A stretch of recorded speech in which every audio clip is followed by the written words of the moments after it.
कृष्ण के वंशज हैं, जिसने रावण और कंस को मारा है। आदरणीय सभापति महोदय, निर्णायक मंडल एवं बहादुर साथियों, मैं राइफलमैन मृत्युंजय श्रीवास्तव असम राइफल्स का प्रतिनिधित्व विषय के विपक्ष में करने जा रहा हूं। मानव अधिकार महोदय, इस शब्द को सुनकर मेरे मन के दो बिंदुओं के मध्य एक दृढ़ विरोधाभास उत्पन्न होता है, क्योंकि या तो इस शब्द की महत्ता और प्रासंगिकता का कोई अर्थ नहीं, और यदि अर्थ है तो हम सुरक्षा बल मानव नहीं, अर्थात जिस मानव अधिकारों की वेदी पर आश्रित होकर पत्थरबाज, नक्सलवाद, उग्रवाद और आतंकवाद के मरणोहरण पर यह मानव अधिकार के ठेकेदार भेड़िया विलाप करते हैं, वे अयोध्या, अक्षरधाम, संसद भवन, ताज, कठुआ, गया और पुलवामा जैसे विध्वंसकारी कांडों पर मौन क्यों हो जाते हैं? महोदय, प्रशिक्षण काल से ही हमें एक गोली एक दुश्मन, जिसकी पहल उसकी जीत जैसे प्रेरणादायक पंक्ति स्वरूप गुरु मंत्र दिए जाते हैं, परंतु वास्तविकता तो यह है कि मानव अधिकारों के अनुपालन की जंजीरों में जकड़े हम सुरक्षा बल एक आईडी कई जवान, दुश्मन की पहल सैनिक की शहादत जैसे ज्वलंत उदाहरणों का निर्मम साक्षात्कार करते हैं। महोदय, जहां कानून व्यवस्था चरमरा जाती है, आतंकी हुकूमत चलती है, मानवता का अस्तित्व खतरे में पड़ जाता है, वहां पुनः शांति स्थापित करने के लिए सशस्त्र सुरक्षा बलों की तैनाती की जाती है। ऐसी कठिन परिस्थिति में मानव अधिकारों का अनुपालन करते हुए आतंकवाद एवं उग्रवाद के विरुद्ध लड़ना, वो भी प्रभावी तरीके से, कतई संभव नहीं है। एक सैनिक होने के नाते मैं यही कहूंगा कि शस्त्र मिले हैं, कर्म करो, सर्वनाश करो गद्दारों का। आज मानवता है खतरे में, तो क्या करोगे मानव अधिकारों का?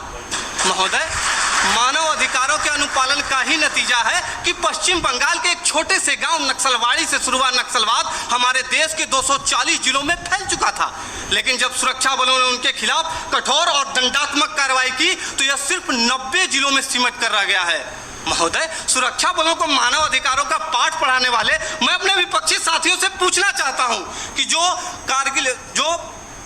कश्मीर में जो कारगिल युद्ध के बाद पाकिस्तान के लवारिस सैनिकों के शवों को उनके धर्म के अनुसार दफनाया, वो है हमारे सुरक्षा बल, जिन्होंने इसी वर्ष 11 जुलाई को पाक अधिकृत कश्मीर से बहकर आए मासूम बच्चे के शव को प्रोटोकॉल तोड़कर पाकिस्तानी सेना को लौटाया, वो है हमारे सुरक्षा बल, जो कश्मीर के स्कूली बच्चों को दुश्मन की गोलियों से बचाने के लिए बुलेट प्रूफ जैकेट बन जाते हैं और अपने परिवार, अपने समाज, अपने देश के प्रति समर्पण का भार लिए हुए भी जो इस देश में शांति और अमन कायम करते हैं, वो है भारतीय सुरक्षा बल।